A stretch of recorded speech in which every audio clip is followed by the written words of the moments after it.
to the William A. Clark Carriage House. We are excited to have an event in this venue because it's such a great structure and has such a marvelous history. I wanted to thank our partners first, and I want to thank Peggy Guccione, and Peggy, thank you.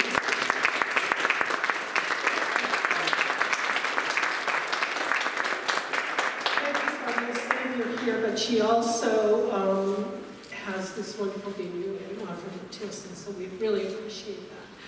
We want to thank Dirk, who has just left the room, because he helped us get this set up and did the cleaning up, and he was really great. And so we appreciate that.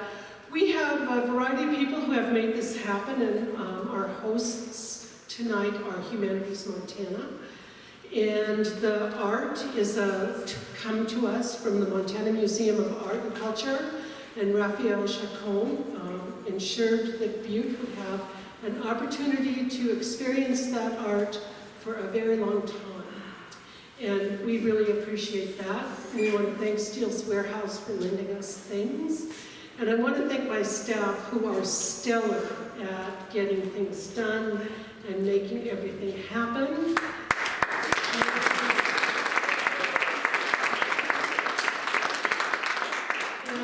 Our Friends of the Butte Archives is our private nonprofit associated with our government department. And I have two board members here tonight, Diana Porter and Bob Chamberlain.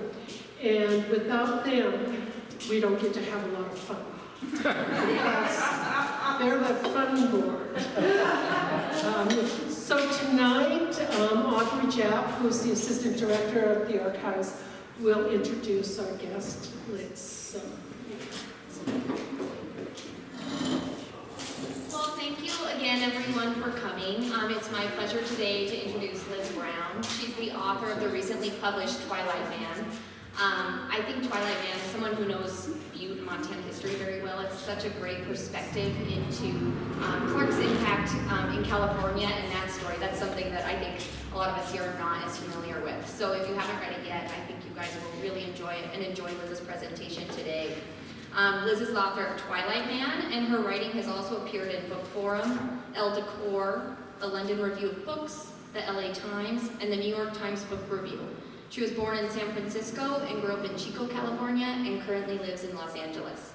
Her only connection to Montana isn't just with the Clark family. She shared with me that her great-grandfather, Matthew Brown, came here from Scotland in 1897. Everyone called him Scotty. He was a sheep rancher in the Blackfoot Valley near Ovando. And though the farm isn't there anymore, the Scotty Brown Bridge still is. And Liz said it's a very good spot for fly fishing. So all of you will have to check that out. So Liz, it's my pleasure.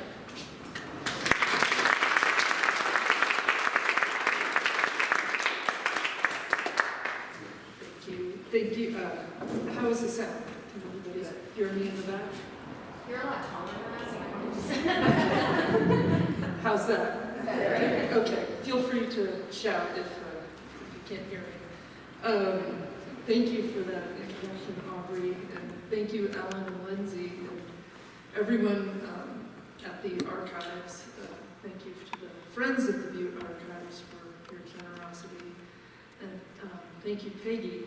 It's nice to see you again for hosting tonight. So as I was preparing this presentation and trying to decide what the final slides should be, I had a thought that I've had several times over the course of doing the research for this book, which is that this is a ghost story. And there's something about being able to read from the book and talk about the people and places from Twilight Man in Will Clark's stables that really drives that point home, or that feeling home for me. So the story I tell in Twilight Man is a strange and convoluted one, and it has a lot of sorrow in it. And I think somehow something that, I don't know if it makes it better, or is to think of it as a ghost story in a way. And Will Clark was, among other things, he was a bibliophile, and he collected a range of authors, but two favorites were Edgar Allan Poe and Oscar Wilde. And I think they also inform this story in some way. So I just mentioned that as we look at some of the images and I talk about some of the stories, to think kind of that those spirits are sort of here too. So Twilight Man, the shortest way I know how to say is that it's a biography of a forgotten man and his stolen fortune. And it's also about his journey through one of the greatest fortunes in America, which was built right here in Butte. And his name was Harrison Post, and this is his photo on the cover of this book. And the photo is how this whole saga began. And there are several different sagas here. There's his saga, there's my saga, and there's Will Clark's saga. And I'm going to talk a little bit about each of those tonight. And I'll start with mine.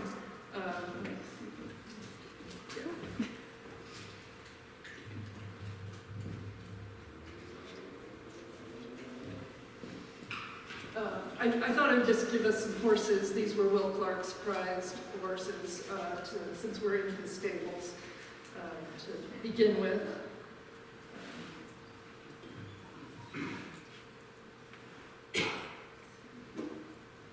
This is Bon Voyage.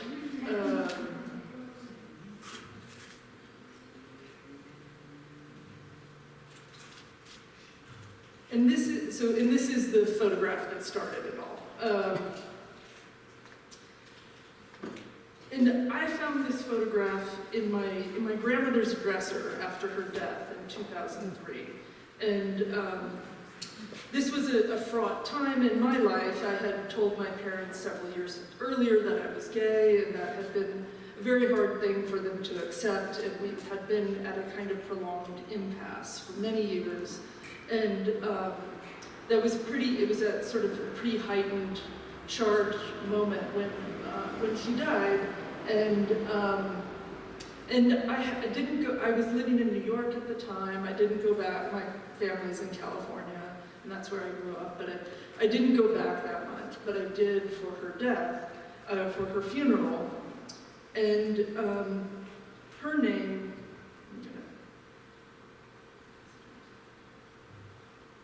sorry, I'm taking me up. So, her name was Alice Mcmanus Doyle, and she is that little girl in that photo. And this is probably 1910, and she was born in Virginia City, Nevada, and she was named for her Aunt Alice, who is the woman in the photograph who was married to Will Clark. She was his second wife. And that is how I'm connected to this story.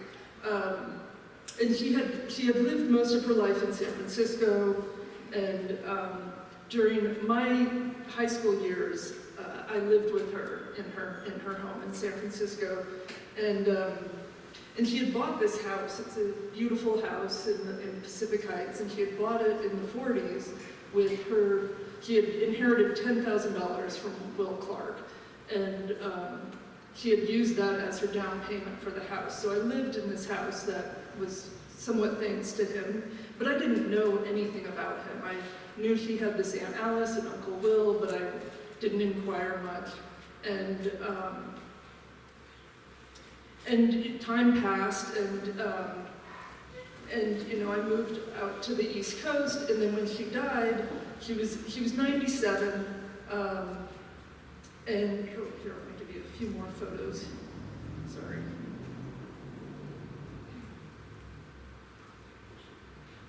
So this is her with Aunt Alice, the two Alices. This is her on Salmon Lake. I'll give you a little more. This is her with Tertius, with Will's son and her sister Ethel.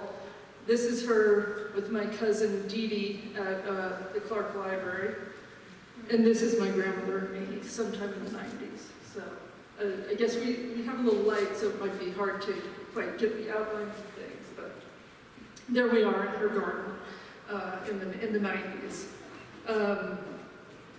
So when I went back for her funeral, I was looking for some kind of trace of her, and I opened one of her dressers, and I opened the dresser and I found this photograph, and I was immediately captivated. It's inscribed to her, and it says, "With best wishes, Harrison Post." And so I kept it. My mom said I could have it, but no one knew who he was, and I just kept it and took him back to Brooklyn, where I was living at the time. And then I would Google him, but I couldn't find any information about him on the internet. And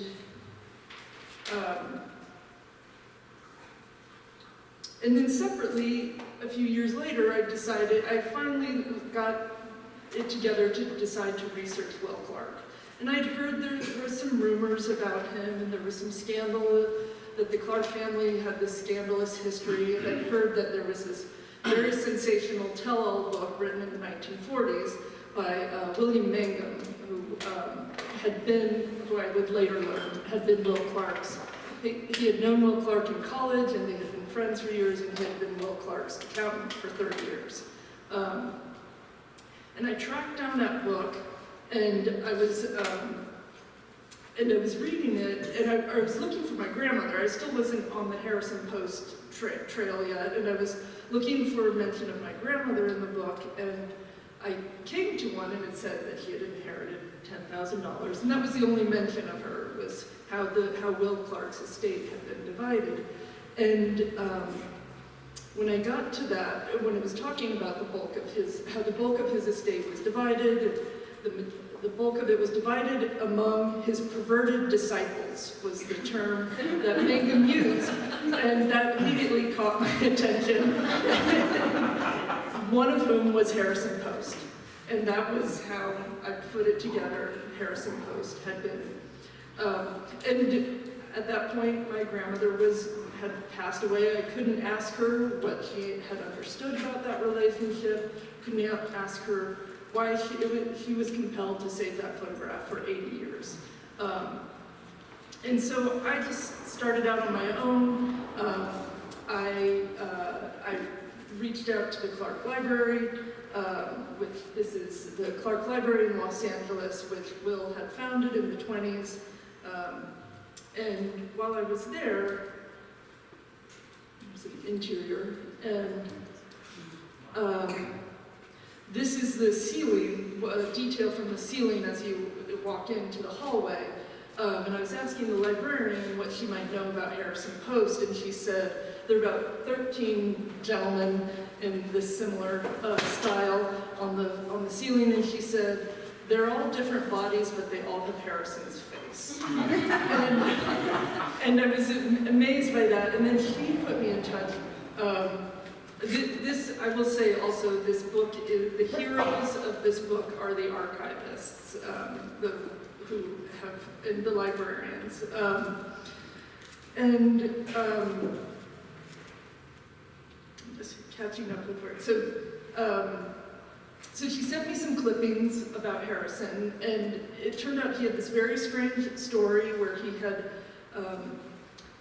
been taken he had gone to Norway in the late 30s and ended up being taken captive by the Nazis during the war, and had survived and come back to America, and he was trying to track down his sister, who he claimed had stolen his fortune that he had inherited from Will Clark, and that she had fled to Mexico City, and he was on her trail. And then the librarian at the Clark put me in touch with a woman who it turned out had her own connection to Harrison, and who also had his scrapbooks and his journals from when he was in Norway. So those were the kind of key moments that were the breakthroughs that let me know I had enough material to write a book and to tell a story. And these moments had some uncanniness. When I met the woman in Oakland who had his journals, it turned out she, through serendipity actually knew my parents and had her own connection to my family, so there were again and again these kind of uncanny moments that unschooled. And the book is really about Harrison, but today I wanted to show, and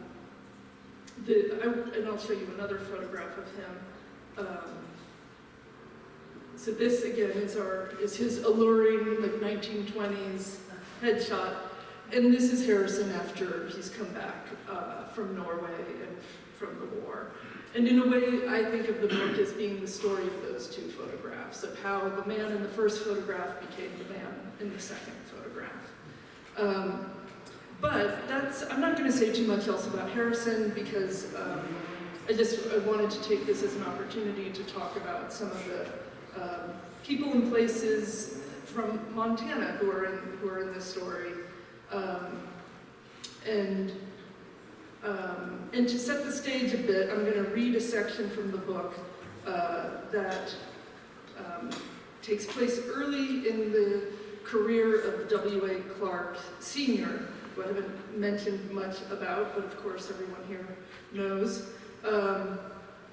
And this will just set the stage for the world that Will Clark is born into. I'm going to move this to so there's our Senator Clark. And that is Will Clark, probably age 6, 1882. So that's Clark Jr. High up in the Rockies, 40 miles west of the Continental Divide, the dry hill sloped down into a small valley. A series of gold strikes there in the 1860s had since sputtered into nothing, though a few dozen miners remained, tenaciously working a handful of quartz mines. They insisted veins of silver ran deep below. But even if they could extract the ore, the men told W.A., they had no means to build the smelters necessary to refract it, nor could they afford to transport it to Utah, the closest place where it could be processed. Other men's aspirations had proven lucrative before. It cost W.A. little to purchase a stake. He bought into 4 claims, a marginal investment that would yield an extraordinary American fortune. The teacher turned banker trusted his own expertise most, but he was also smart enough to know he wasn't an expert in mining, yet. So instead of rushing to sink shafts into his new properties, he went back to school. He and his wife, Kate, deposited their children, Maisie and Charlie, with his parents in Iowa. And then, ore samples in tow, the couple traveled to New York City, where Clark spent 2 years at Columbia University's School of Mines. Then he reassembled his family and returned to Montana to capitalize on his investment. Some 150 million years before W.A. bought his claims on that barren mound of earth, 2 tectonic plates collided. The oceanic one, the one we called the Farallone Plate, crashed into the western edge of the North American Plate, what is today Utah. And because it was the denser of the two, the Farallone Plate slid downward, subducting, shoving molten rock or magma up through the crust, which then bulged and hardened into the Sierra Nevada mountain range.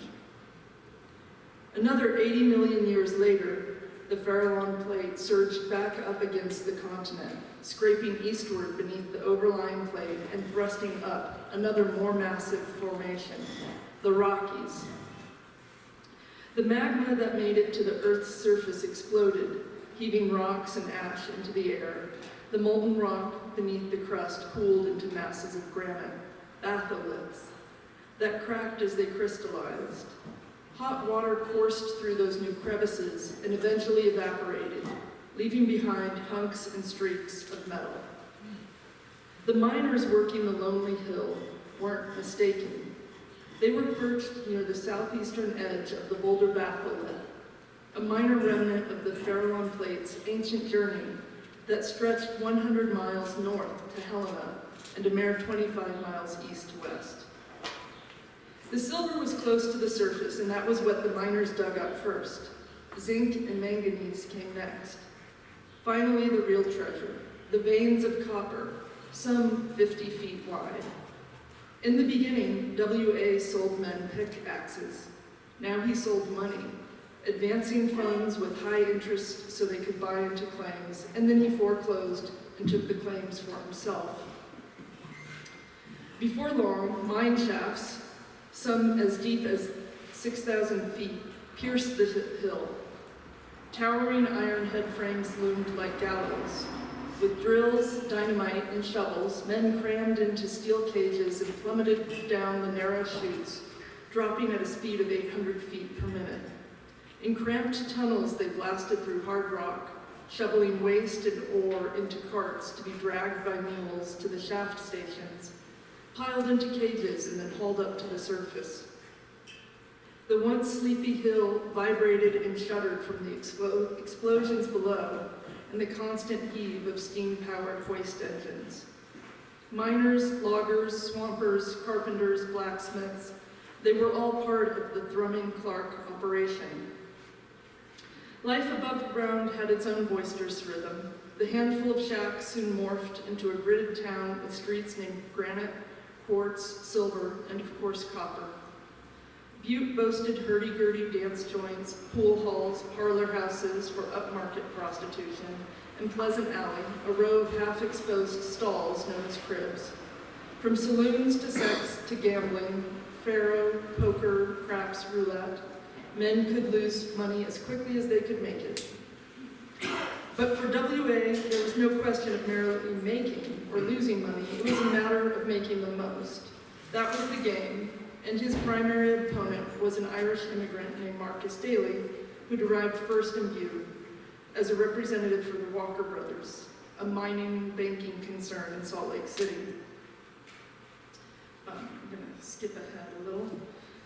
Their battle began when Montana was a territory, and it continued into statehood. When Daly launched the Anaconda mine, W.A. bought the neighboring water rights, essential for his rival's eventual smelting operations. After W.A. started the Butte Miner, Daly countered with the Anaconda Standard. There was the dueling operations included not just the thousands of men toiling underground, but also the lawyers who argued their property claims, the judges who ruled in their favor, and the legislators who passed laws advantageous to their interest. There was no shortage of spoils. Along with the Calusa, Trebonia, Original, and other mines, W.A. owned the largest bank in the region.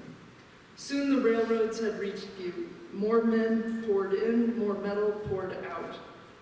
With the arrival of the arc lamp, the first commercial use of electricity, demand for copper surged. As W.A.'s business empire grew, so did his family.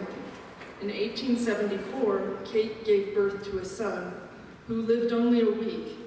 A year later, she had twin girls, Jessie and Catherine, or Katie, and then in the spring of 1877, a boy. William Andrews Clark didn't give his name to his firstborn son. Only after he'd amassed a Gilded Age fortune did the former schoolteacher bestow it on one of his children. Charlie had been born to an enterprising banker, Will to a copper king. Few people in America had been born into such riches, and yet Will's first year was marked by sorrow. He was only a few months old when his 2-year-old sister Jessie contracted pneumonia. She died in April, weeks after his first birthday. Montana may have been the origin of the Clarks' phenomenal fortune, but it was also where the family buried 2 children. That fall, they sailed for France. Paris was in the midst of its own boom, having emerged from the Battle of the Commune. In the Tuileries, gardeners tended the once scorched, now blooming gardens. Up on Montmartre, workmen toiled on the white dome of the Sacré-Cœur Basilica. Hot air balloons floated above the Seine. Will and his family arrived in a city newly illuminated with arc lamps. And far from the belching smokestacks and pits of roasting ore, 13 million people flocked to the Exposition Universelle, where they heard Alexander Graham Bell's telephone ring and Thomas Edison's phonograph warble. In the Trocadero Gardens, visitors walked inside the colossal copper head of the Statue of Liberty, the new republic's gift to commemorate America's abolition of slavery and its embrace of independence. Just a few months later, in January, Edison patented the incandescent light bulb. The electrification of the world had already begun, and now the pace accelerated. Telegraph wires, telephone lines, light sockets, all needed the red ductile metal that Will's father was pulling from the earth, or rather that his legions of miners were extracting, doing the dangerous, poisonous work of scraping and plunging and smelting, while acrid green smog filled the air and sulfuric soot settled on the grass and coated the windowsills, and the Clark fortune continued to swell. For 13 centuries, from the coronation of Clovis I until Louis XVI was stripped of his title in 1792, France had had a king, and since then, the country had roiled between revolution and backlash, republic and empire, until finally, after the disastrous Franco-Prussian War, Napoleon III was deposed in 1870. The French monarchy might be over, and yet the imperial impulse still lived on. It wasn't driven by divine right of kings, but of capital. America called itself a republic, but as W.A. proved, if a man owned enough of its resources, along with its banks, postal services, and utilities, he might as well consider himself sovereign. In Europe, Will's father had discovered a new game, collecting art. Among the vestiges of faded empires, he could imbue his New World wealth with Old World prestige. He gathered up the remnants of the bygone dynasties to decorate his palace back in Butte. Tapestries, rugs, vases, ceramics. And while Kate remained with their children, cosseted by nannies and governesses, and tutored in French and German, as befitting royal issue.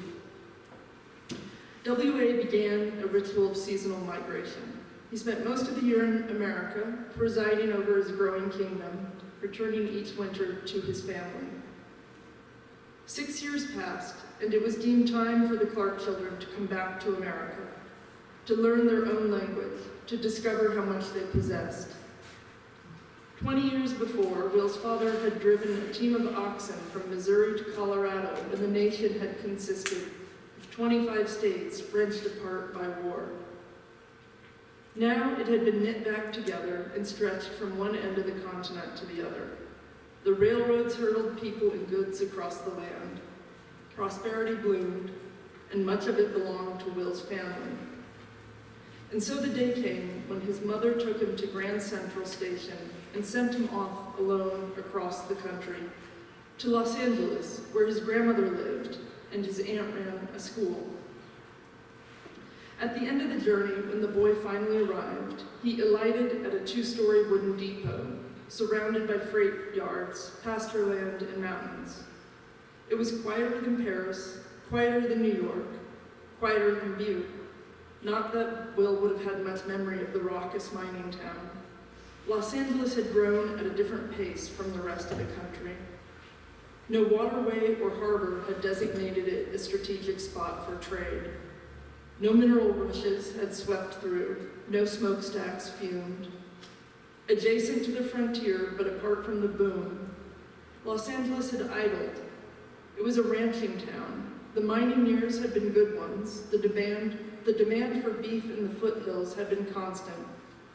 But these pastures weren't a destination for fortune seekers.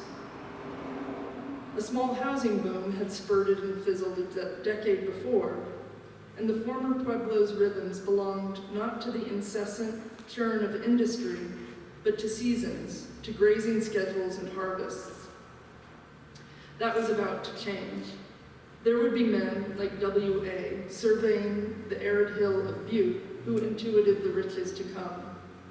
They understood even better than the copper baron how people and their desires were raw material to be turned into commodities. Harrison Gray Otis, a farmer's son from Ohio, had just been made the editor of Los Angeles Daily Times, and within a few years, he'd blanket his Midwestern homeland with pamphlets advertising the orange groves and mountains that now greeted young Will Clark. The town had to pay a $600,000 subsidy to persuade Southern Pacific to build a depot, since Los Angeles wasn't already a center for trade. But Otis had foresight. Eventually they'd tear down the modest depot and build a new station in its place, all the better for a picturesque welcome among the orange groves. Staging was essential. None of this meant anything to Will. For the boy, Los Angeles was simply where his grandma lived. The carriage wheels clacked over the road, water trickled through the zanjas, the ditches that irrigated the town. 3 mountain ranges ringed the Los Angeles basin like a cup tipping into the Pacific Ocean.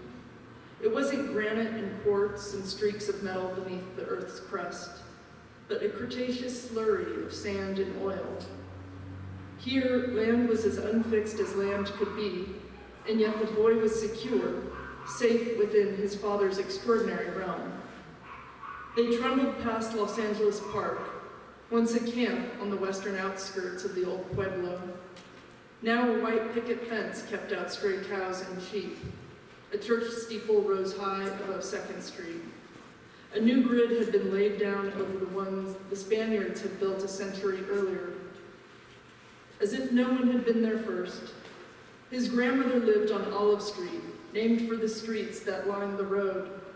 Their silvery leaves glinted in the sun.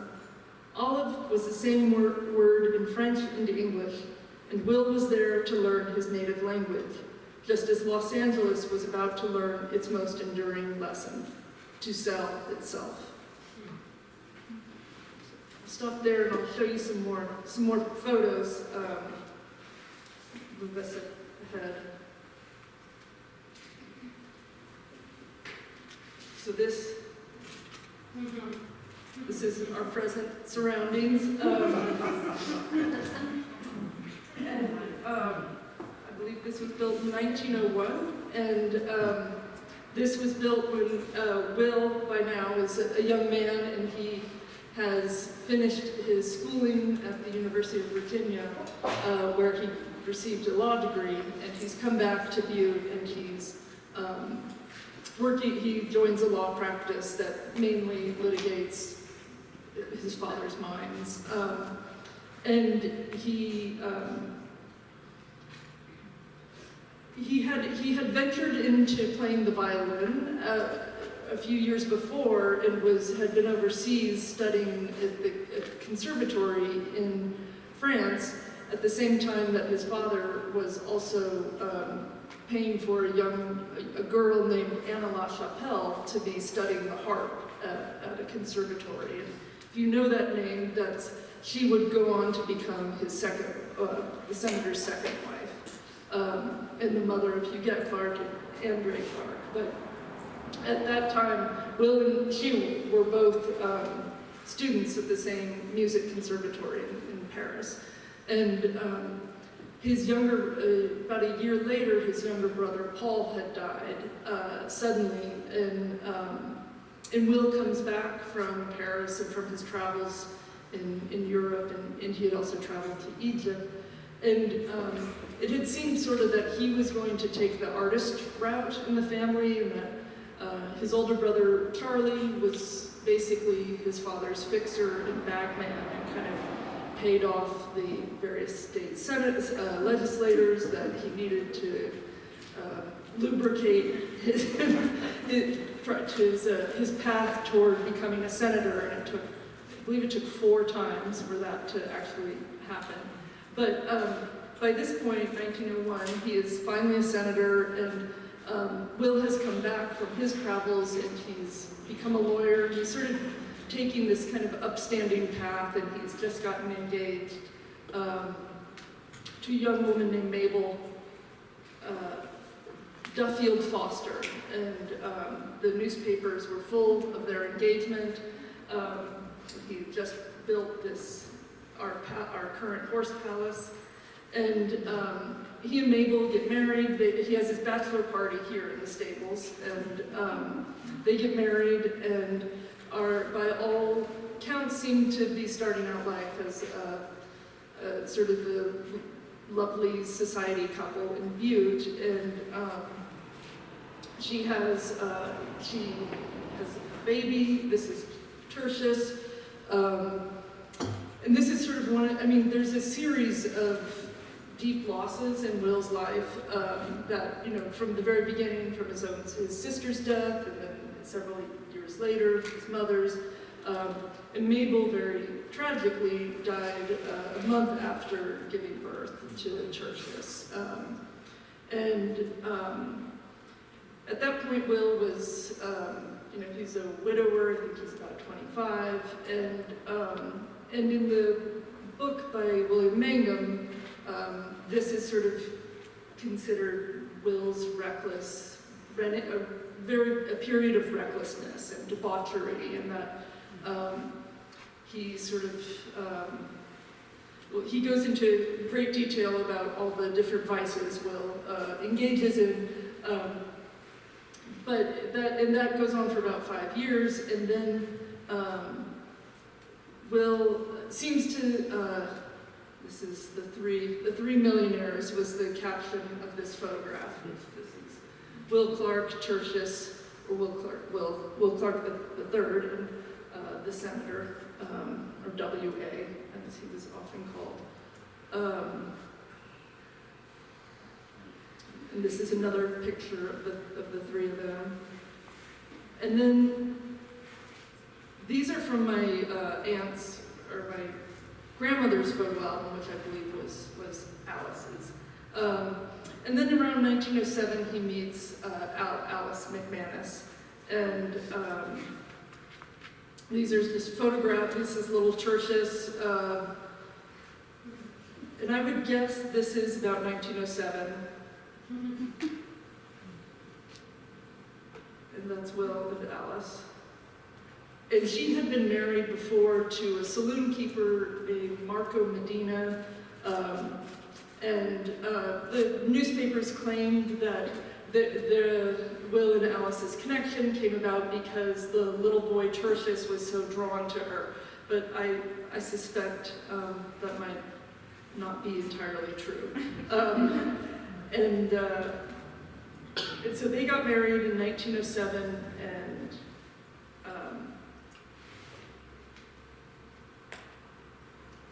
there's Alice and Tertius, and then Alice and Will moved to Los Angeles, and there she is, and this is their house in Los Angeles, and she had this, and I'm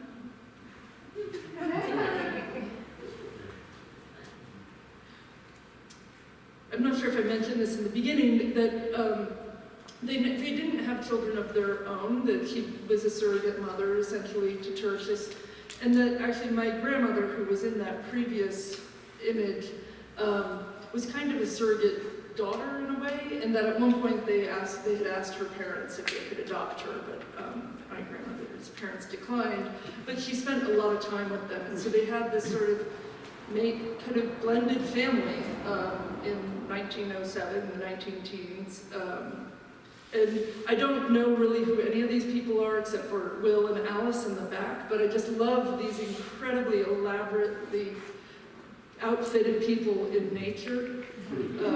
These just so well dressed in the midst of all the trees.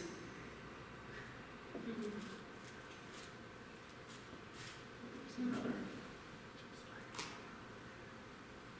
And they traveled. I think this is in England.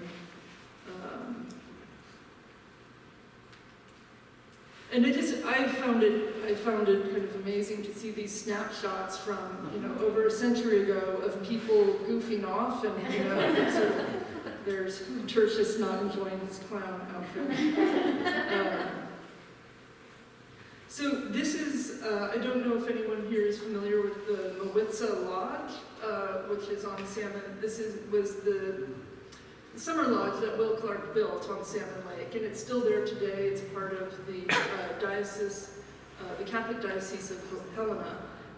It's called the Legendary Lodge, and it's sort of a summer compound and retreat. And he built this, so even though he settled in Los Angeles and they were very active, kind of active society couple there, he still had he built this place, and it had matching cabins, it had a billiard parlor, it had archery, there was an observatory up on the hill, and a tea house. And that was where they would host a lot of family gatherings and friends. And so he still kept it, even though he was primarily in Los Angeles, he still kept this connection to Montana.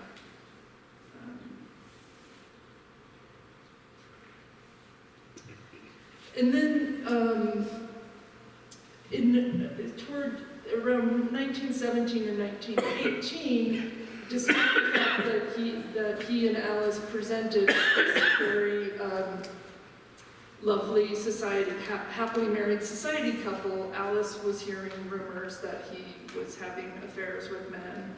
And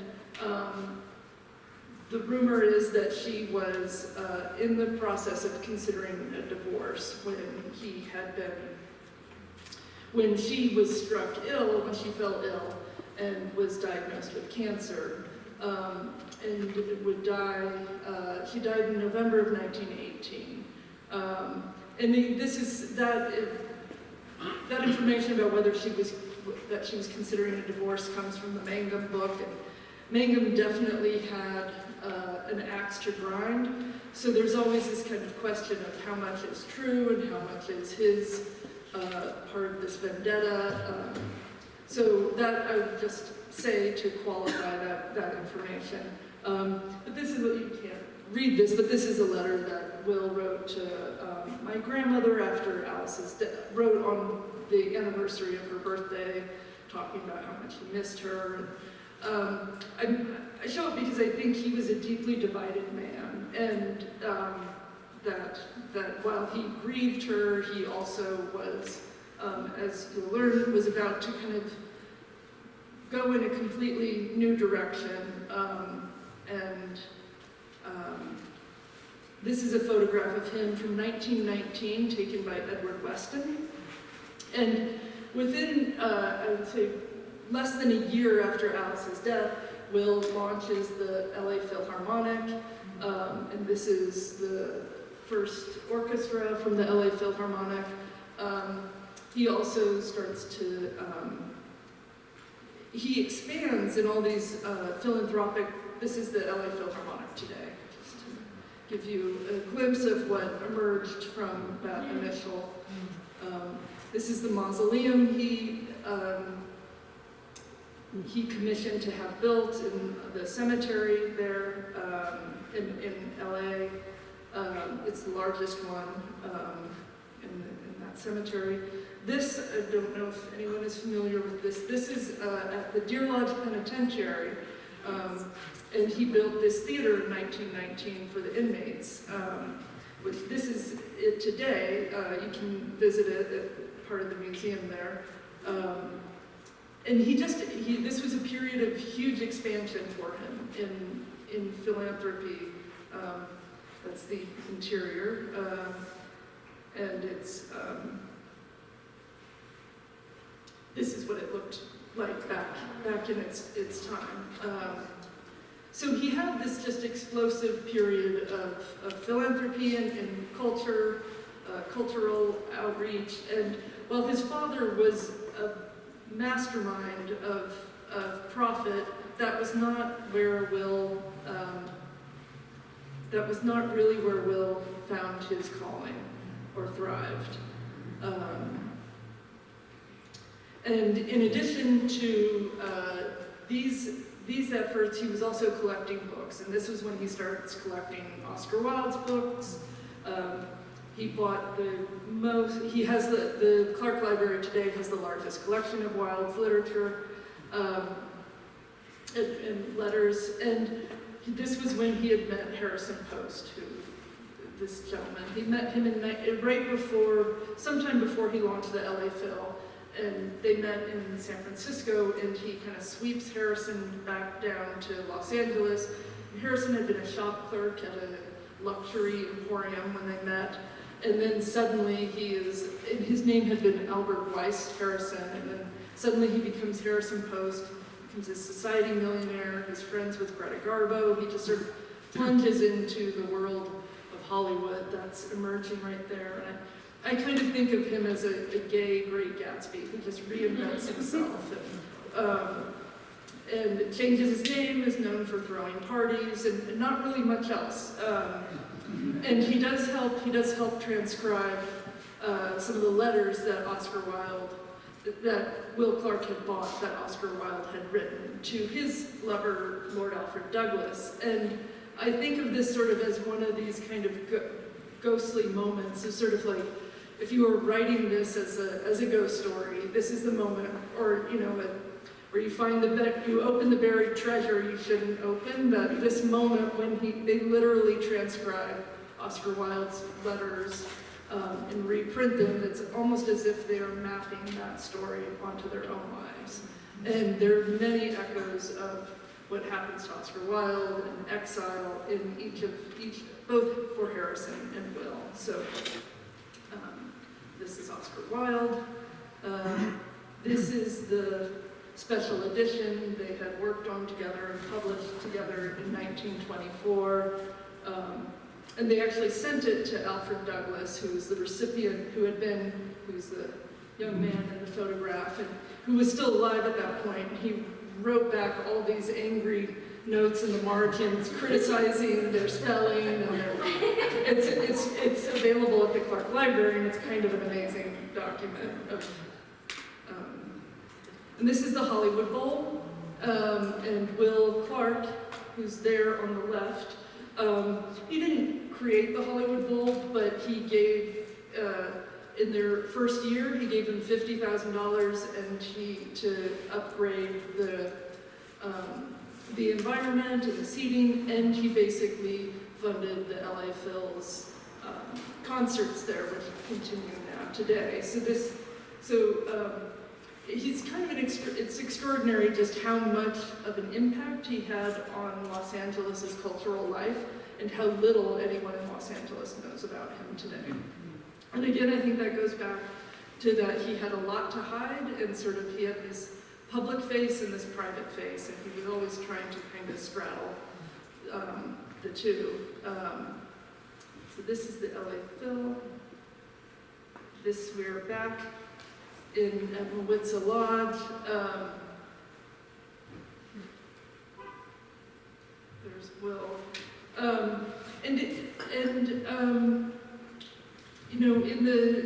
He has this sort of flourishing period in the early 20s, and then toward the end of the decade, he is trying to fight off blackmailers, extortion. The district attorney has found cause to charge him with various counts, and he's really struggling to kind of keep a lot at bay. A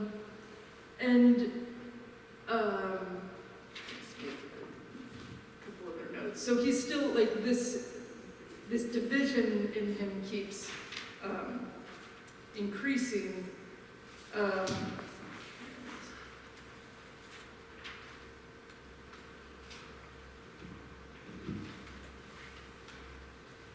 And one of the other things that happens is he starts falling out with people close to him.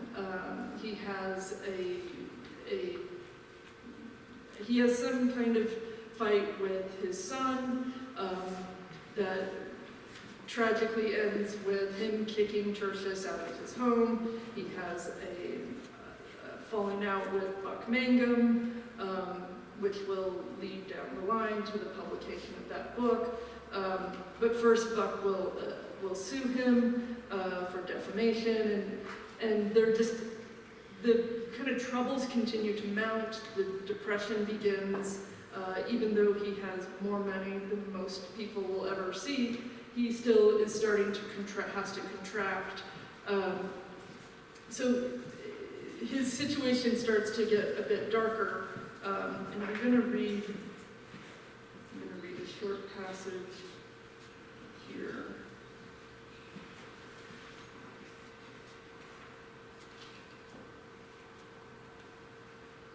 I'm going to read a passage that actually takes place right after his father has died in 1925. W.A. may have been prickly, he may have had little charm, but he was an insightful, a shrewd man, not merely about money, but about what money could do to people, especially his children. Once, a hack driver in Butte, disappointed at getting a 10-cent tip from the senator, said, "Why, your sons always give me $1. "Yes, I know," W.A. replied. "Willie and Charlie have a rich father. I haven't." William Andrews Clark Jr. was always Willie to his father.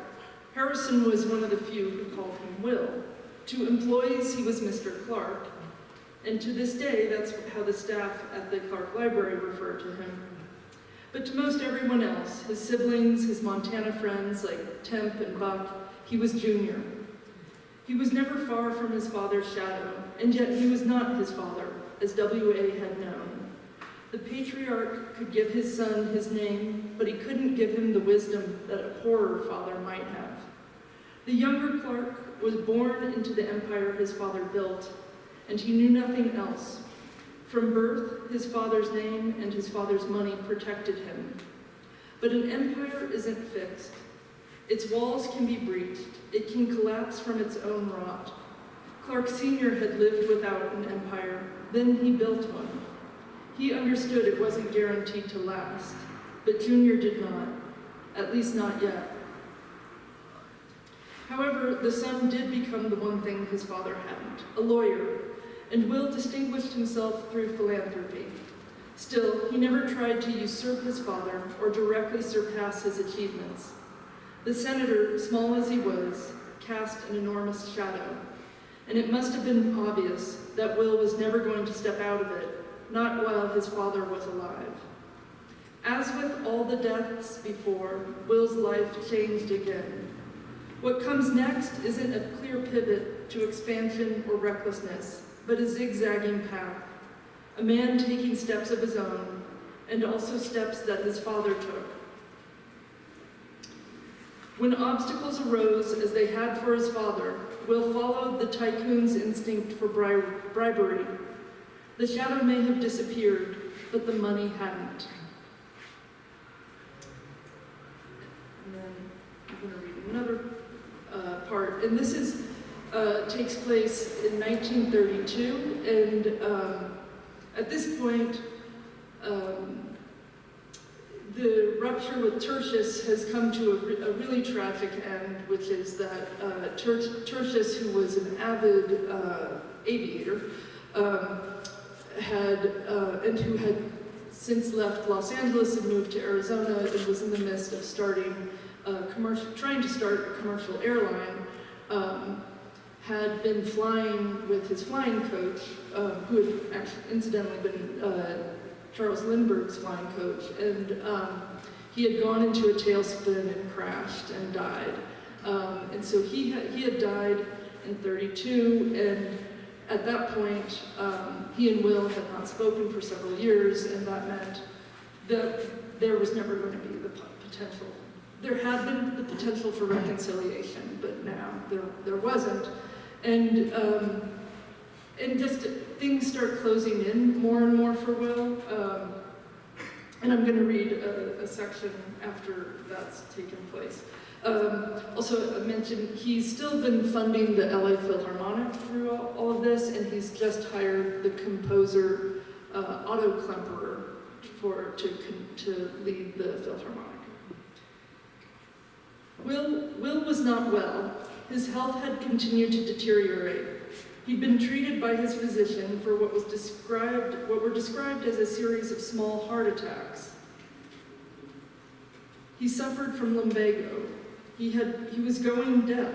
He appeared depressed. He drank heavily, and to Klemperer's shock, he often arrived at the breakfast table undressed and still drunk, or just getting started. Will had another disconcerting habit. After his first concert concluded, Klemper was in his dressing room receiving Charlie Chaplin and Salka Viertel when they were interrupted by a clash of cymbals and rousing fanfare. Klemper stormed out to discover Will at the podium conducting the orchestra in John Philip Sousa's Stars and Stripes Forever to an empty auditorium. He shouted, "Stop, stop at once." Abashed, Will explained that this was one of his pleasures. The conductor's retort was swift, "Not while I'm here." Still, Klemper was pleased that the concerts were well attended and that audiences welcomed newer works by Mahler and Stravinsky. But he chafed at his employer's request to play what he considered a banal piece by Benjamin Godard, a chamber music composer who'd been in vogue during Will's time as a student in Paris. It was titled Serenade à Mabel. Will's first wife, Mabel, had been dead for 30 years, and it may have been tempting at 56 for him to imagine the other lives he might have led, to lament a bygone innocence or spin a melancholy fantasy about a woman who might have saved him from himself. He may simply have wanted to hear, as well as he could, a melody, however banal, that recalled a young woman whose life had ended at 21, someone he'd never disappointed. Also, I should mention his brother Charlie has also just died. Even before Charlie's death, Will had begun to show the effects of aging and anguish. In the portrait that hangs in the library by Enrique Medina, the painter gave the philanthropist a warm tone, but the study that the painter worked from offers a starker view.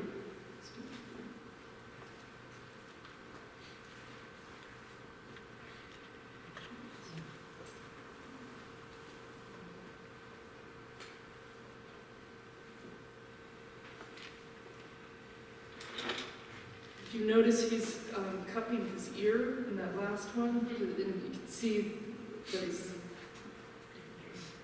can't hear. There's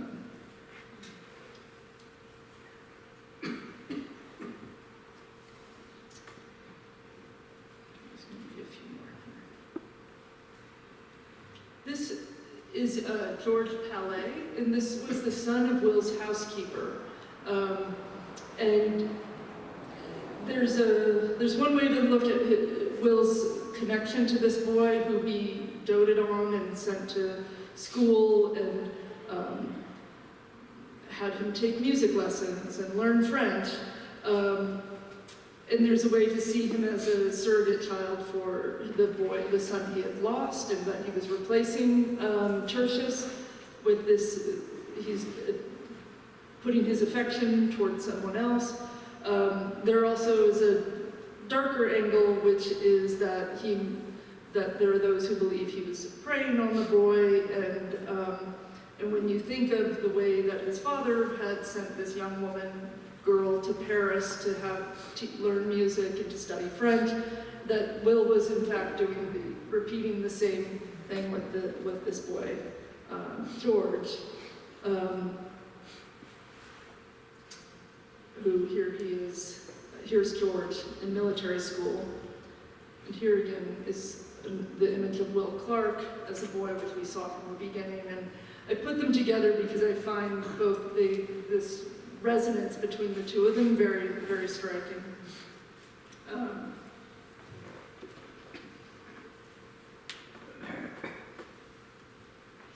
And this is the study that I was mentioning that the painter Enrique Medina, who painted Will's portrait, had done.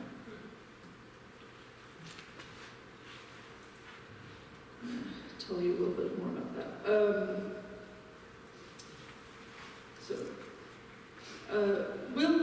Will was Medina's entree to Southern California. After he finished his portrait of Will, along with those of the other librarians, he branched out to movie stars like Charlie Chaplin, Mary Pickford, and Norma Shearer. Eventually, the painter returned to Portugal, but before he did, Medina painted the work that would become his most famous.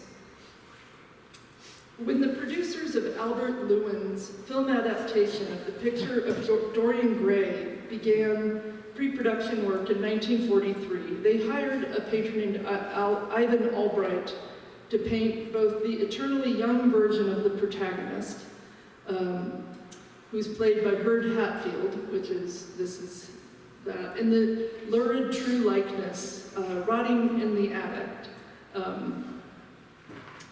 Albright, who called himself the master of the macabre, was meticulous in rendering his subject's decrepit flesh, so meticulous that it took him an entire year.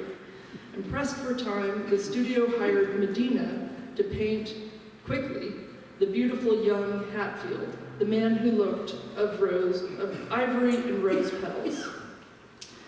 And that's this painting. So the previous painting was Medina's version of Will Clark, and this is Medina's version of the young Dorian Gray.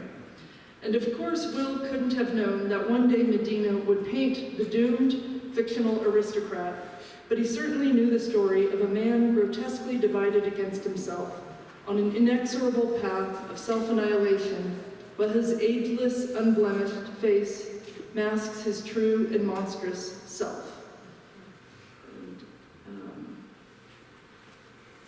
Here are the two Dorian Grays.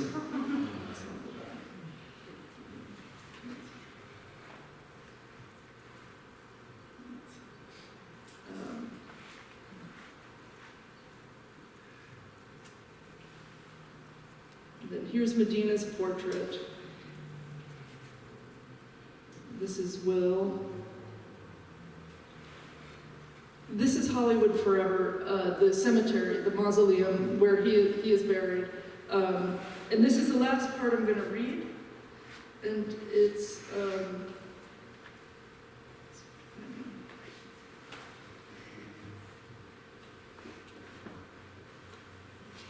these are my parents when we visited the mausoleum.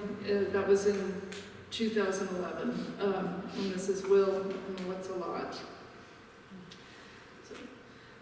It was a dry, hot day in July, but inside the tomb, the air was cool. This was the summer of 2011, when I was trying out life in Los Angeles, before I would move back to California 2 years later. My parents came down from Chico to visit. We were all trying out new ways to be that summer. We'd spent the morning at the Clark Library, whispering in the reading room, paging through the guest books, in the photographs of my grandmother as a child, and then we continued the pilgrimage, if that's the word for it, to Hollywood Forever Cemetery. The official line was that only direct descendants were allowed in William Andrews Clark Jr.'s mausoleum. But someone in charge was persuaded by my mother's explanation of our circuitous connection, and they agreed to take us in. Inside the cold tomb, we were quiet, but this was different from the hush in the library. Our footsteps echoed against the marble. Only 4 people are interred here: Will, Mabel, Alice, and Tertius. The man who'd opened the doors broke the moment with a nod to one of the still empty sarcophagi. There's room if anyone wants. My mother shook her head. None of us wanted to stay.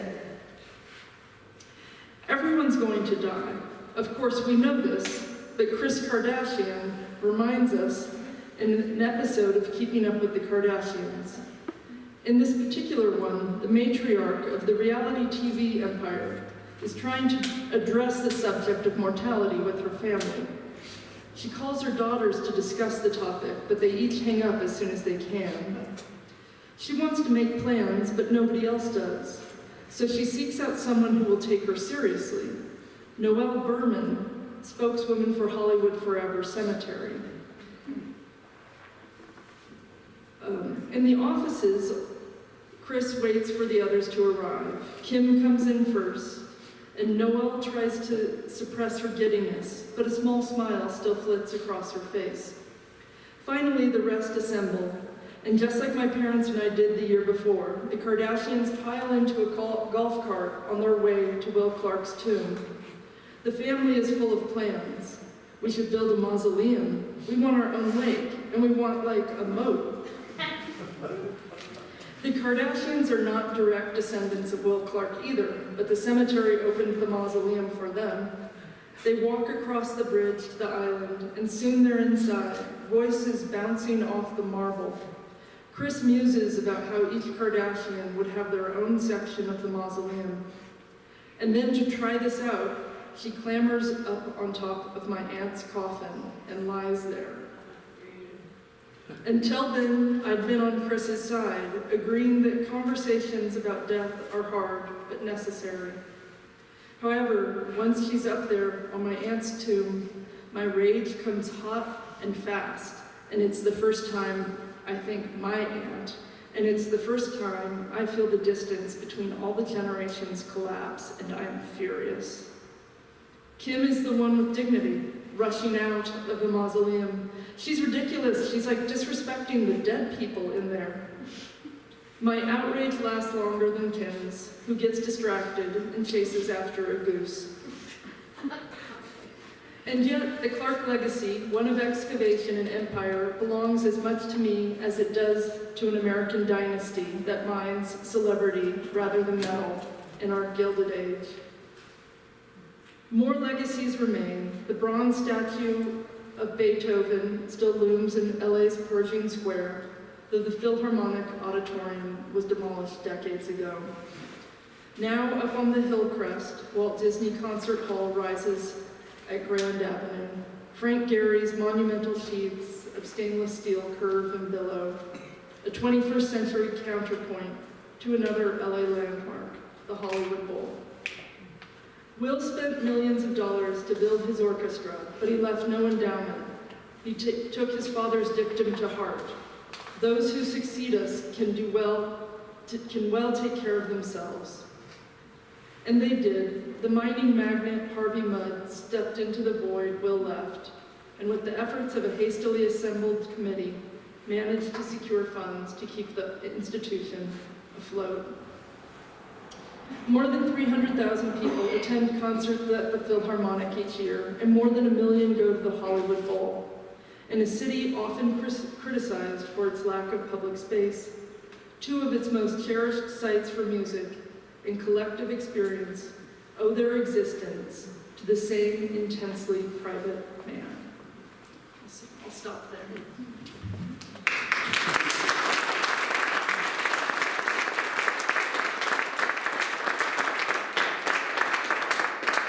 I haven't gone too long. I'll take questions if there's time.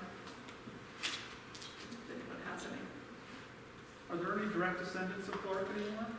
No, Tertius was the only one.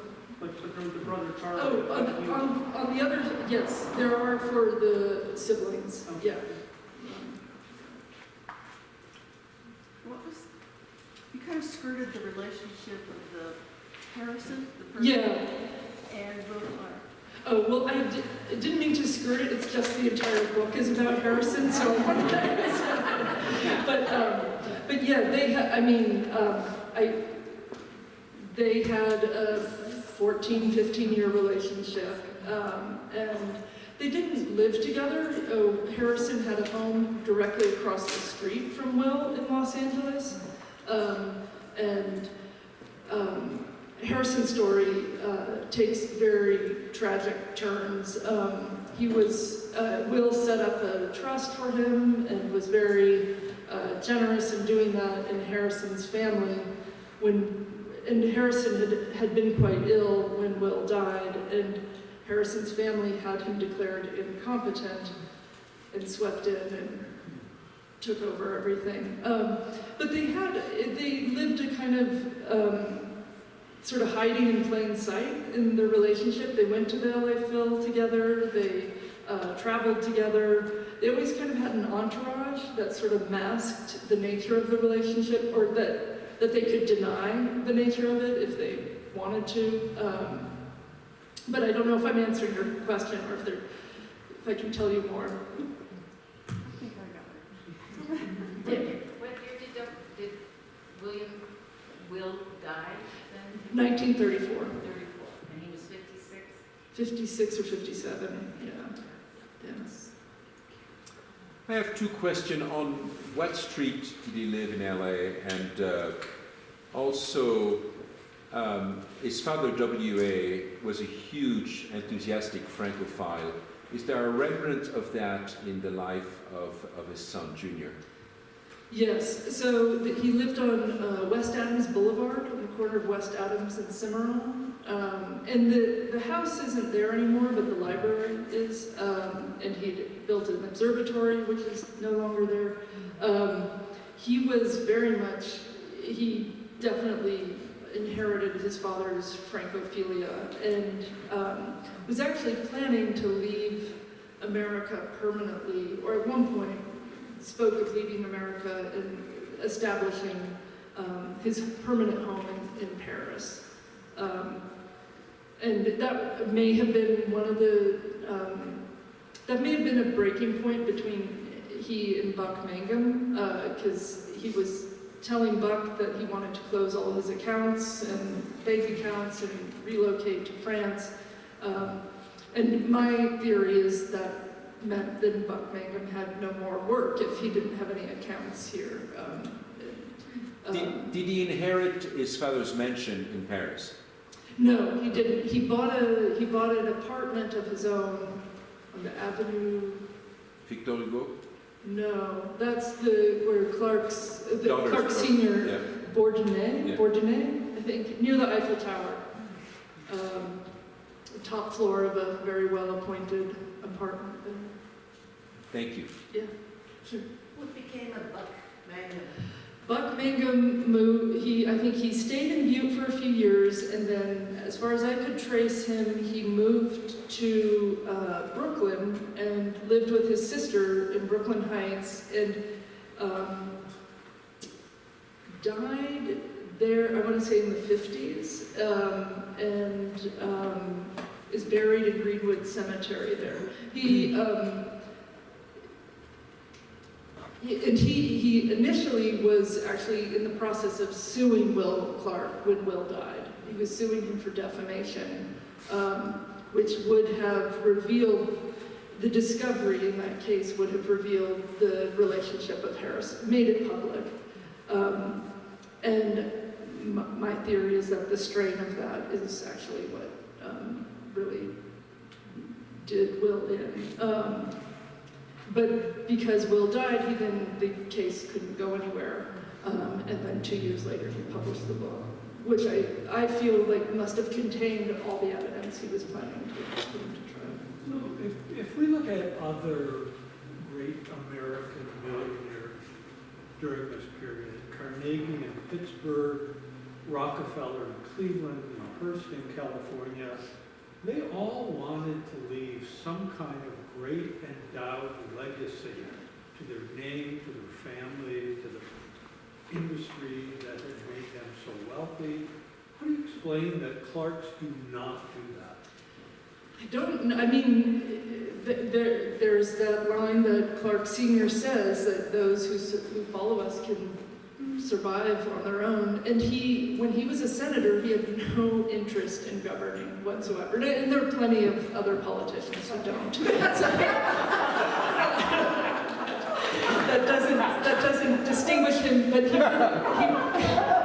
he did, like, he was a one-term senator. He really just wanted the title, I think. He wanted, and everyone called him the senator after that. He really saw it as he was a monarch who saw it as, this is the only way you get a title in America is buy yourself a Senate seat. I think pure greed might be my explanation. Yeah, how large was Will's estate when he died? And do you think he may have burned through enough money that he really couldn't afford to endow something?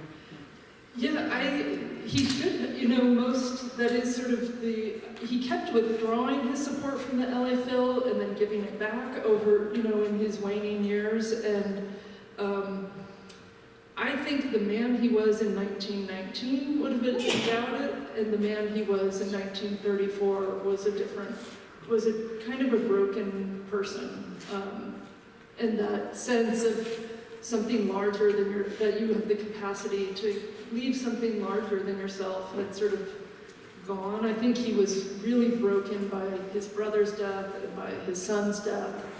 And and also even after his father's death, he makes a stab, he comes back to Butte and he buys a newspaper and he buys a packaging plant and he sort of makes a stab at trying to kind of be his father's son, but everything has changed here. You know, it's not the era of the robber barons, the copper barons anymore. It's, you know, it's Anaconda, and it's a big corporate entity in organized labor, and those are the forces. It's the era of Roosevelt Democrats. Yeah, it's a very different, and he's sort of trying to do his father's Gilded Age, reprise that, and also he was seen sort of as a carpetbagger, even though he was born in Montana. He was still kind of considered, you know, that he was kind of this princeling, and he was sort of out of touch, and which seems he might have been. What was the relationship between Will and his dad? For the most part, it seemed pretty good. There's a period between Mabel's death and his marriage to Alice, where they're not on speaking terms. And this is just from a newspaper clipping that says that Will Clark isn't speaking to anybody in the family. And so it's very hard to know what is behind that. They seem to be actually quite devoted to each other in their way, even though they're not necessarily a very emotionally, fluid family. But that, I don't know if I'm imposing a 21st century idea onto them. But they were all quite devoted to each other. And the brothers were especially close, even though they had a falling out at one point. But Will's sisters don't come to his funeral. So I don't know what to make of that. If that's about not traveling, they were in New York. But I wonder how much his father could see about what the relationship was with Harrison, because many people could. His brother could, and he warned him and wanted him to end the relationship. And I don't know if it was just simply his father chose not to see what a lot of other people could. Yes? What surprised you the most in your research?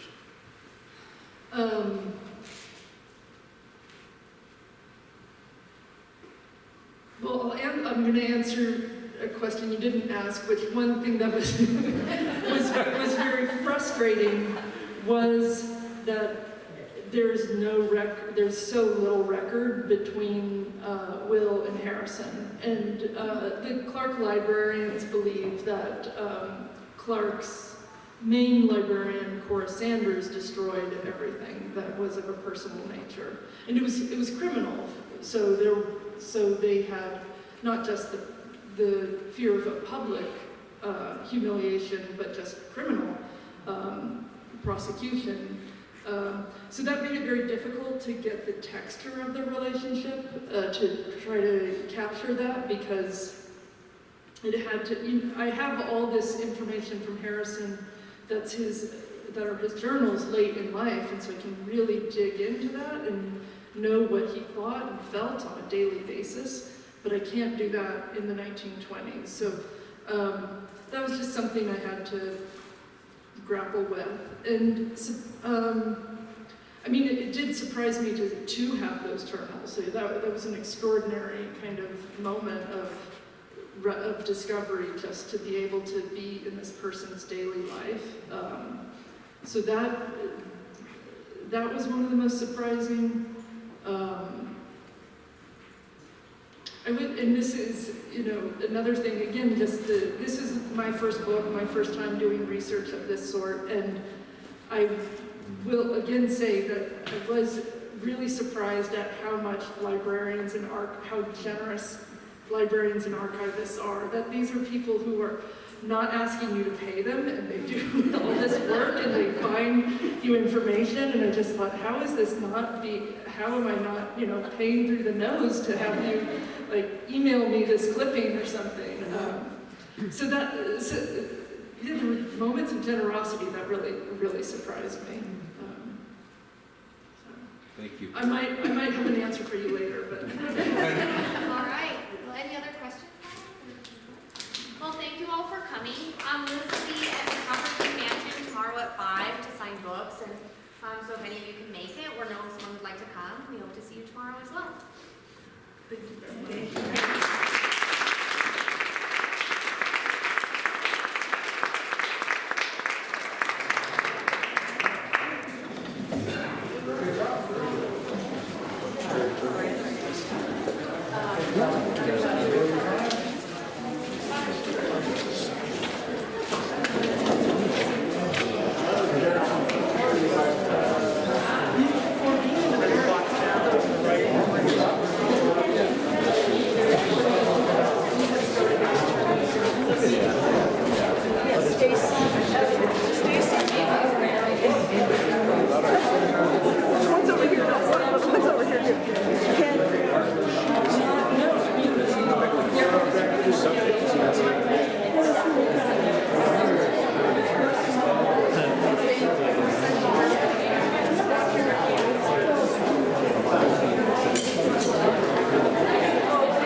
Yeah, it is. I'm going to ask her for a signature. She has a pen. Have you ever been to the Gamble House in Pasadena? Sorry? The Gamble House in Pasadena? Oh, is it? No? Procter & Gamble. Century bungalow villa, which is the landmark of Pasadena. I love Pasadena. Gamble, it's the finest house in Pasadena. My first place as a priest in the U.S. was in South Pasadena. I spent a summer there helping a friend of mine. So you have to see the Gamble House. It's timestamp still. I am. Jim Kepler, one that's the fan of our girl, the little flower. Oh, what a pleasure to meet you, sir. Thank you so much for talking to me and the prayer for Governor Gregg. Well, it was an absolute pleasure. Oh, absolutely. Thank you. Thank you, sir. Father, how are you? I'm well, thank you, Judge. How about you? So far, I don't think it's quite over. No, it's not quite over. I hope you don't see it. That's right.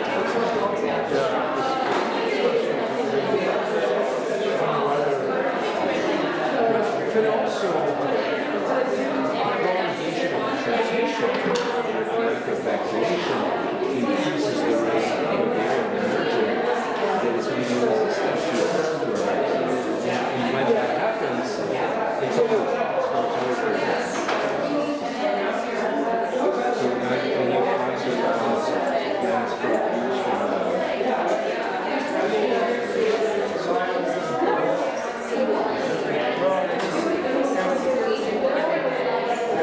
I hope we wouldn't need a boost because some people are really saying that we need a boost.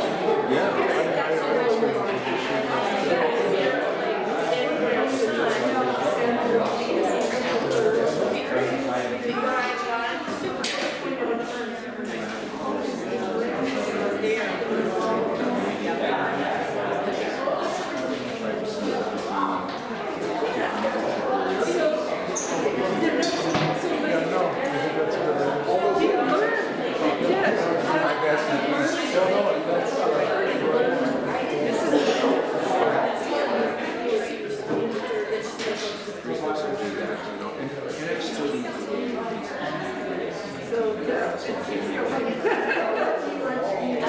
not so good. So I just informs my take.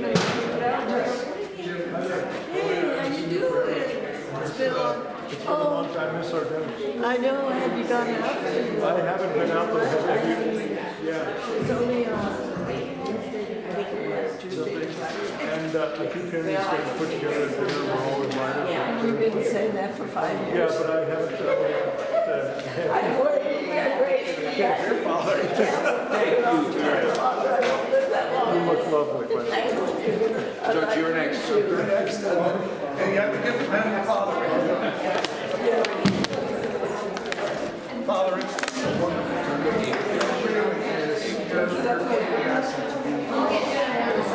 different than Ellen, but equally. I do my best. Thanks.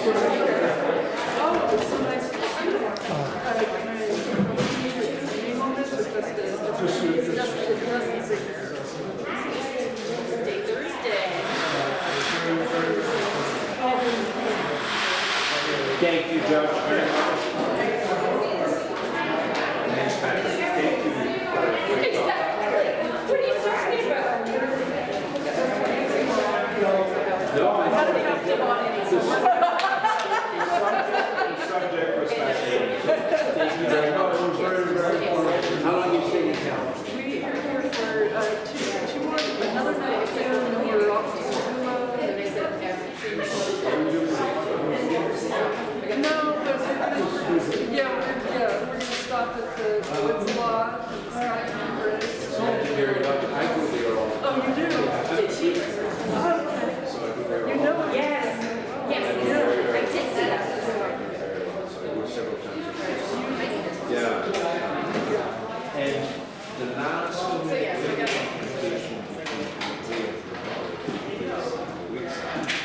Just before she died. Just before she died. Yes. Thank you very much. Ladies, thank you very much.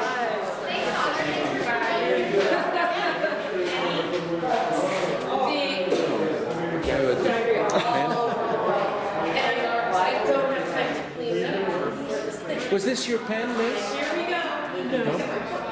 Oh, really? The Christie's. Okay, I was wondering about the. Oh, no, that. But if you do this. Oh, that's interesting. I know the deal. Thank you so much. Thank you. And just someone who lives here knows it.